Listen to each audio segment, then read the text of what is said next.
How's it going, everybody? We're going full on clickbait with the title this time. Let's see how far it gets us, because there's actually content behind it. Let's hope for the best. But jokes aside, I haven't done a tips video in a while and I have a bit of a list to go through. The other, probably way more important reason why I want the views on this video is the following. If you're watching other For Honor content creators, you might have seen it already. We're in times where Corona dominates the media and we're reminded daily about it.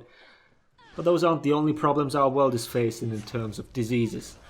That's why we came together and made this campaign for Pancreatic Cancer Research. The research is among the least funded, which results in pancreatic cancer still having a 92% mortality rate. I know this is not what you came here for when you clicked the video, and I won't tell you a sob story, but I will link to a website where you can support this cause. I understand that not everyone can give something, but if you can and you're willing to, then a big thank you. I will link to more resources about it, so if you just want to educate yourself, please do so. Thank you for listening. We'll get to the actual tips now.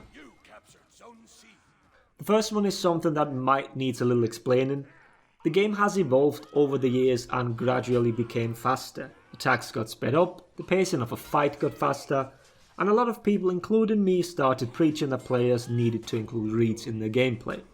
And not just for mix-up that actually require them, but sometimes also for reactable stuff.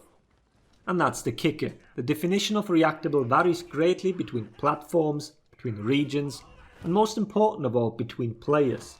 No matter how much we debate and argue, we still very much play a game where good reactions are rewarded, and definitely play a huge part in how high a player's skill ceiling can be. Mind you, I'm not saying that's the only factor, but it plays a big part. And when a few milliseconds make a difference, then we need our platform, be that PC or console, our input device and our screen to perform as best as it can, to give us the least amount of input delay, or rather button to pixel delay overall. So the first tip is going to be something that everyone can double check later. The best possible setup and settings to be able to react as fast as possible. Console first. You can't really do anything about the platform itself, so you have to tweak the other things. The biggest improvement you'll see is from a better display. Stop using your TV, even if it has a gaming setting.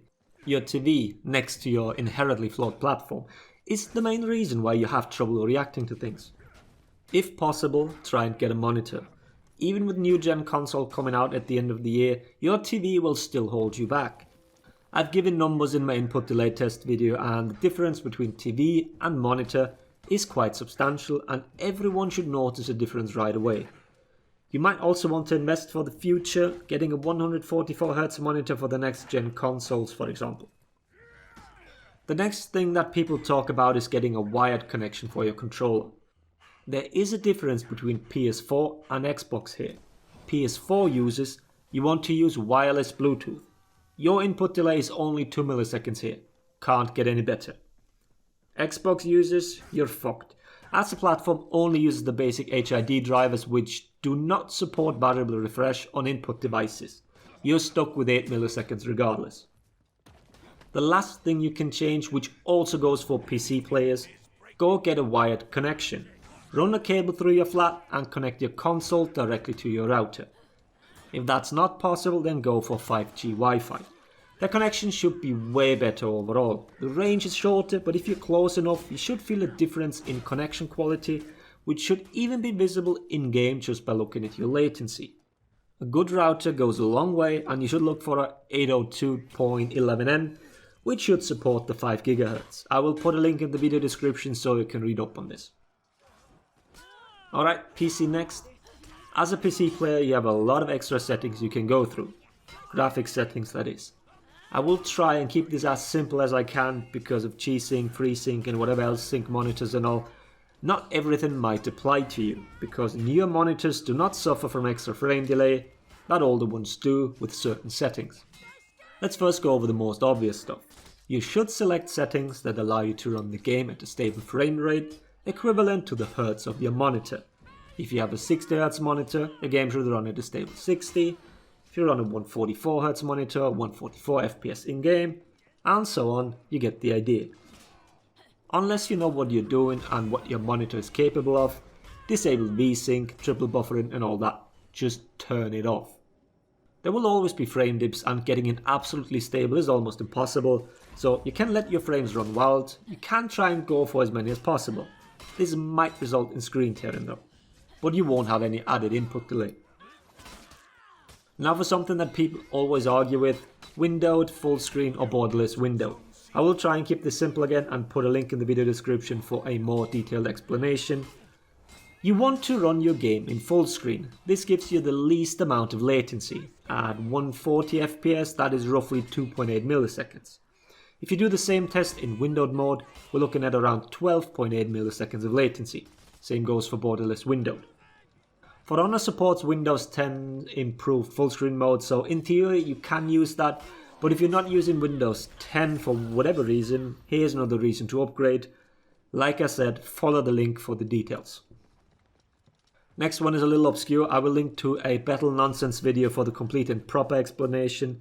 Short version: you do not want your GPU to run at 100%, it will add input delay. This is why you limit your FPS. Both Nvidia as well as AMD have implemented FPS caps in their newest drivers, so upgrade and manually set your FPS. This mostly affects G-Sync and most likely FreeSync monitors, so ideally you'd want to cap your FPS slightly below your refresh rate. If Ubisoft would be so kind as to give us an in-game FPS limiter, that would be even better, so we can take full advantage of this. And last but not least, set your FOV to 90. If you play any 4v4 mode, then you definitely want the FOV maxed out. You're putting yourself at a disadvantage if you don't. And that was tip number 1. I know it was a bit of a long one, but we're playing a game where all of this actually matters. Well, until you fight someone with a bad connection, and then you still can't react to shit, because we need to be inclusive and let everyone play, no matter if it ruins other people's enjoyment. Brilliant logic. Moving on, tip number 2.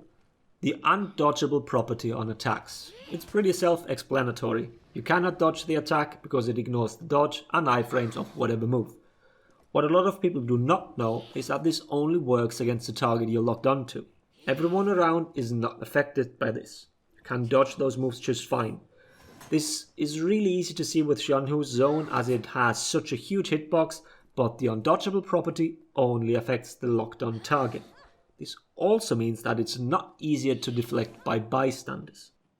Long story short, these attacks behave the exact same as any other blockable attack, if the person is not locked onto you.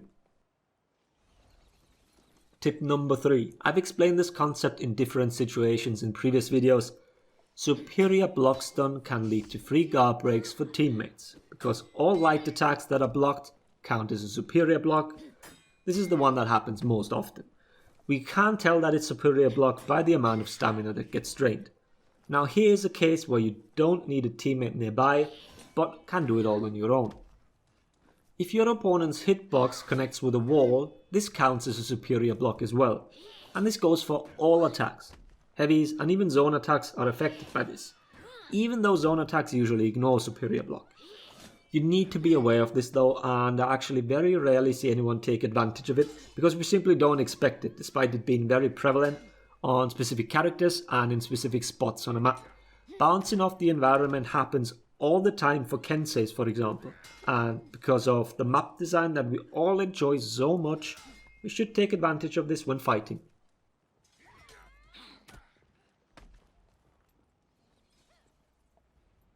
Tip number 4, which isn't really a tip anymore, but also has to do with this. What a lot of you have probably observed quite a bit already is that a phantom parry can happen when your opponent hits a wall. This is when you would have parried the attack, but before it connects with you, it connects with the environment. This leads your character to parry the air, something we call a phantom parry. Now, turns out Ubisoft fixed this. Some characters used to be able to do their parry counter. That's no longer possible. So, what should have been a tip is now just an undocumented change before the video for this patch. But people might have mentioned it in the comments. Well, it is fixed.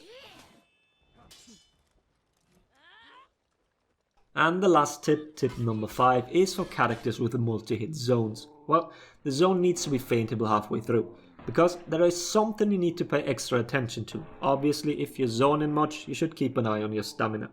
But you need extra stamina to feint. So you can have stamina left after the first part of a zone, But if it's not enough to faint, then this will happen.